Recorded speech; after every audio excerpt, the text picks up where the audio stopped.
आज संगत जी, प्रेम से कहना धन निरंकार जी। एक नई साखी के साथ स्वागत है आप सभी का आपके ही अपने चैनल पर। आज की इस साखी का विषय है कि अच्छाई और बुराई के लिए जिम्मेदार कौन होता है। चलिए सुनते हैं आज की ये साखी। साथ संगत जी, एक बार की बात है कि एक राजा ने जानना चाहा कि उनके राज्य में कौन अच्छा है और कौन बुरा। राजा ने अपने महामंत्री को बुलाया और आदेश दिया कि पता लगाओ हमारे राज्य में कौन लोग अच्छे हैं और कौन लोग बुरे। अब राजा का ये बहुत अजीब सा प्रश्न था कि कौन अच्छा है कौन बुरा, ये कैसे पता चले। अब राजा के महामंत्री ने न्यायाधीश को बुलवाया और उनसे सूची मंगवाई कि अब आप उन लोगों की सूची दे दें जिन्हें आपने अब तक सज़ा सुनाई है।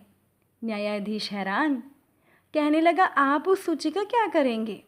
महामंत्री ने कहा उससे पता चलेगा कि नगर में कितने लोग बुरे हैं। न्यायाधीश ने महामंत्री से कहा कि सज़ा मिलना किसी के बुरा होने का प्रमाण नहीं होता। बेहतर हो कि आप जिसे बुरा मानते हैं उसके पास खुद जाएं और उन्हीं से ही पूछें। अब महामंत्री सबसे पहले एक शराबी के पास गया जो कुछ ही दिन पहले जेल से लौटा था। मंत्री ने शराबी से पूछा कि तुम खुद को अच्छा आदमी मानते हो या बुरा। शराबी ने कहा कि वो एक अच्छा आदमी है। उसने जीवन में शराब पीकर कभी किसी को नुकसान नहीं पहुंचाया। हालांकि आसपास के लोग उसे बुरा आदमी मानते हैं, पर वो खुद को बुरा नहीं मानता। हाँ, एक दिन शराब के नशे में उसने नगर सेठ को गाली दे दी थी, इसीलिए उसने उसे गिरफ्तार करवा दिया था। फिर महामंत्री एक नर्तकी के घर गया। उस नर्तकी से कहा कि तुम तो पूरे नगर में बदनाम हो, तुम बताओ कि तुम अच्छी हो या बुरी। नर्तकी ने कहा कि लोग क्या कहते हैं मैं इसकी परवाह नहीं करती, मैं नृत्य करती हूँ, लोगों का मनोरंजन करती हूँ। उसके पास चलकर लोग आते हैं, इसलिए वो बुरी कैसे हुई। महामंत्री बहुत हैरान था। वो फिर न्यायाधीश के पास आया और कहने लगा कि पिछले दिनों आपने जिस शराबी को सज़ा सुनाई थी वो तो कह रहा था कि वो अच्छा आदमी है। इसी तरह से नगर नर्तकी भी खुद को अच्छा बता रही है। अब कैसे पता चले कि बुरा कौन है। न्यायाधीश ने कहा कि अब आप उनके पास जाएं जिन्हें आप अच्छा मानते हैं। अब महामंत्री नगर सेठ के घर गया। नगर सेठ ने मंत्री की खूब आवभगत करी, आने का कारण पूछा। महामंत्री ने कहा कि उन्हें अच्छे और बुरे लोगों की तलाश है। राजा ने सूची मंगवाई है। मैं शराबी के पास गया तो उसने मुझे कहा कि वो अच्छा आदमी है। नर्तकी के पास गया तो वो भी कहने लगी कि वो अच्छी है। फिर बुरा कौन है? नगर सेठ ने कहा कि आप मुझे राजा के पास ले चलिए, मैं जवाब दूंगा। महामंत्री नगर सेठ को लेकर राजा के पास गया। वहाँ राजा ने सेठ को कहा आप बताएं कि कौन अच्छा है और कौन बुरा। नगर सेठ ने कहा राजन मैं बुरा हूँ, आप बुरे हैं। राजा भड़क उठा, कहने लगा क्या बक रहे हो सेठ, मैं कैसे बुरा और तुम कैसे बुरे, प्रजा क्या दूध की धूली है। सेठ ने धीरे से कहा राजन यही सच है, प्रजा का कभी दोष नहीं होता, दोष राजा का होता है, मुझ जैसे सेठों का होता है। राजन पूरी कहानी सुनिए और फिर सच को समझिए। बहुत साल पहले एक आदमी मेरे पास मदद मांगने आया था, पर मैंने उसकी मदद नहीं की थी। बाद में पता चला कि वो शराबी बन गया है और नगर में हुल्लड़ मचाता फिरता है। अगर मैंने उस दिन उसकी मदद की होती तो वह ऐसा ना होता। और मैं कैसे दोषी हूँ, राजा ने ये जानना चाहा। तो सेठ ने कहा राजन बहुत साल पहले आपका एक सेवक आपके साथ शिकार पर गया था।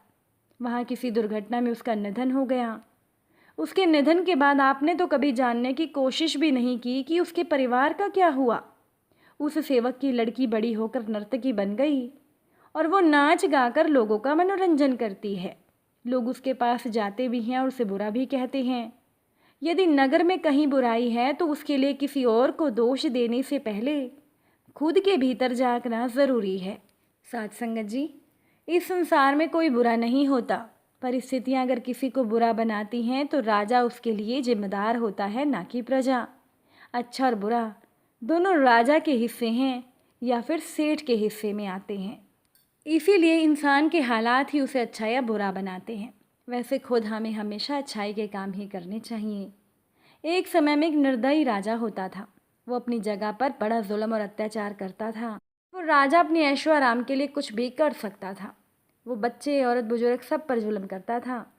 सारी जनता उसे बद्दुआएं देती थी और उसके मरने की कामना करती थी। एक दिन अचानक से राजा ने खुद ही घोषणा करवा दी कि वो किसी को दुख नहीं पहुंचाएगा। ना ही वो किसी पर अत्याचार करेगा। ये फैसला सुनकर जनता हैरान थी और लोग ज़्यादा सतर्क हो गए कि ये राजा कोई चाल तो नहीं खेल रहा। पर वो राजा अब एक सच्चे राजा की तरह अपने नियमों का पालन करता और अपनी जनता की भी मदद करता। अब जनता भी धीरे धीरे राजा से खुश होने लगी और जनता भी राजा पर विश्वास करने लगी। पर सभी के एक मन में प्रश्न आ गया कि राजा बदल कैसे गया। काफ़ी दिन के बाद राजा के मंत्री ने हिम्मत करके राजा से पूछ ही लिया। तो राजा ने मुस्कुराते हुए जवाब दिया कि मैं एक बार जंगल में शिकार करने गया था, तो एक कुत्ता एक मासूम से हिरण के बच्चे को मारने के लिए पीछे दौड़ लगा रहा था। अब हिरण का बच्चा तो जान बचाकर भाग तो गया, पर कुत्ते ने उसे जख्मी कर दिया। जब मैं पास वाले गांव में आया तो मैंने उसी कुत्ते को वहां देखा। वो एक आदमी के पीछे भौंक रहा था। उस आदमी ने उस कुत्ते को एक भारी से पत्थर से मारा तो उस कुत्ते की टांग टूट गई। फिर थोड़ी देर के बाद वो आदमी कहीं जाने के लिए टांगे के पास खड़ा था। अचानक से घोड़े ने उस आदमी को लात मारकर उसके पैर का घुटना तोड़ दिया। फिर घोड़ा लात मारकर भाग रहा था तो अचानक से वो घोड़ा एक गहरे गड्ढे में गिर गया और घोड़े की आगे की दोनों टांगें टूट गई। तो मैंने सोचा कि बुरे कर्मों के बीज बोने में उसका फल भी तो मुझे ही मिलेगा, सो बेहतर होगा कि मैं कुछ अच्छे कर्मों के बीज बोना शुरू कर दूं। उदाहरण, बुराई का बीज बुरा फल, अच्छाई का बीज अच्छा फल। और इसीलिए वो बुरा राजा इसके बाद से हमेशा के लिए अच्छा राजा बन गया। साथ संगत जी, एक प्रबुद्ध नाम का बटेर था जो स्वभाव से बड़ा दयालु और परोपकारी था। वो हर जीव को अपने समान ही मानता था। इसीलिए वो कभी किसी कीट पतंग को मारकर अपना भोजन नहीं बनाता था और दूसरे पशु पक्षियों को भी ऐसा करने से मना करता था। वह प्रतिदिन पक्षियों को उपदेश देता कि किसी जीव जंतु को मारकर पेट भरना अच्छी बात नहीं होती। ईश्वर ने पेट भरने के लिए तरह तरह के फल और अनाज दिए हैं, क्यों ना हम उनसे पेट भरें। बटेर का उपदेश दूसरे पक्षियों को तो अच्छा लगता, पर चील को अच्छा नहीं लगता था। वो मन ही मन बटेर से जला करती थी और उसे नुकसान पहुंचाने की दृष्टि से बाकी पक्षियों के आगे भी उसकी बुराई करती थी। बटेर को पता था कि चील उससे जलती है और उसके विरुद्ध पक्षियों को भड़काती है, किंतु फिर भी बटेर उसकी बातों का बुरा नहीं मानता था और ना ही वो अच्छाई का साथ छोड़ता था। एक दिन दोपहर के समय सभी पक्षी दाना चारे के लिए बाहर चले गए। घोंसले में केवल उनके अंडे और छोटे छोटे बच्चे रह गए थे। उस समय बटेर भी अपने घोंसले में आराम कर रहा था। तभी सहसा उसके कानों में चीखने और चिल्लाने की आवाज़ सुनाई दी। वो तुरंत बटेर अपने घोंसले से बाहर निकला और इधर उधर देखने लगा। वो ये देखकर हैरान था कि चील के घोंसले की ओर एक सांप बढ़ रहा है और चील के बच्चे उसी सांप को देखकर चिल्ला रहे हैं। बटेर तीव्र गति से उड़कर नाग के पास पहुंचा और बोला, अपनी कुशलता चाहते हो तो यहाँ से भाग जाओ। अगर घोंसले के अंदर घुसने की कोशिश की तो मैं शोर मचा दूंगा और तब तुम्हें अपनी जान से हाथ धोना पड़ सकता है। नाग ने जवाब दिया, चील तुम्हारे साथ इतना बुरा करती है, फिर भी तुम उसके बच्चों की रक्षा कर रहे हो। जाओ तुम आराम करो, मुझे चील के बच्चों को खाने दो, क्योंकि चील तो खुद ही दुष्ट है। बटेर ने कहा, चील मेरी बुराई करना चाहती है तो चाहने दो, लेकिन मैं तो केवल भला करना चाहता हूँ। चील अपना काम करती है और मैं अपना काम करूँगा। मेरे रहते तुम चील के बच्चे नहीं खा सकते, इसके लिए चाहे मुझे अपने प्राण ही क्यों ना देने पड़े, पर मैं चील के बच्चों की रक्षा ज़रूर करूँगा। बटेर की बात सुनकर नाग क्रुद्ध हो गया। वो फुफकारता हुआ बोला, मुझसे बैर मत लो, तुम्हें पछताना पड़ेगा, एक बार फिर सोच लो। बटेर ने कहा, ज़्यादा से ज़्यादा तुम मुझे काट ही लोगे ना, मरना तो है ही एक दिन। अच्छा है बुराई को मार कर मरूं। तुम्हें जो कुछ करना है कर लेना, मगर तुम चील के बच्चे नहीं खा सकते। हार मानकर नाग को वहाँ से जाना पड़ा।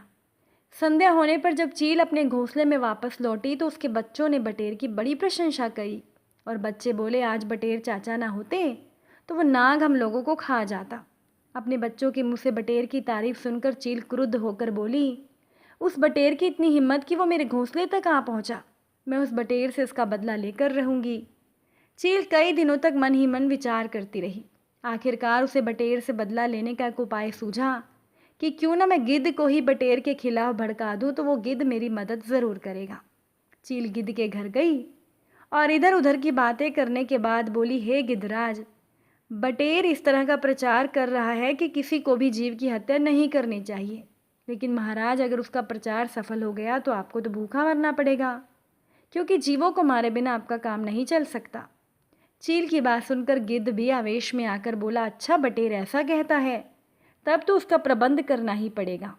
चील और गिद्ध ने बटेर को मारने का निश्चय किया। दोनों ने तय किया कि कल अर्धरात्रि में जब सारे पक्षी सो रहे होंगे तब वो दोनों बटेर के घोंसले पर हमला करके उसे मार देंगे। अब दूसरे दिन अर्धरात्रि को जब सभी पक्षी अपने घोंसले में सो रहे थे तब गिद्ध और चील दबे पांव बटेर के घोंसले के पास जा पहुंचे। दोनों ने बड़ी हैरानी के साथ देखा कि उनसे पहले ही एक काला नाग धीरे धीरे बटेर की घोंसले की ओर बढ़ रहा था। ये वही काला नाग था जिसे बटेर ने चील के बच्चों को खाने से रोका था। संयोग की बात देखिए कि वो भी उसी समय बटेर से बदला लेने के लिए आया था। चूंकि चील, गिद्ध और नाग की पहले से ही शत्रुता है, अतः जैसे ही उन्होंने एक दूसरे को देखा तो वो बटेर को हानि पहुंचाना भूल गए। तीनों आपस में लड़ने लगे और तीनों की चीख पुकार सुनकर सभी पक्षी अपने अपने घोंसले से बाहर आ गए। लड़ाई इतनी भयंकर थी कि कोई भी उन्हें बचा ना सका और वो तीनों आपस में लड़कर मर गए।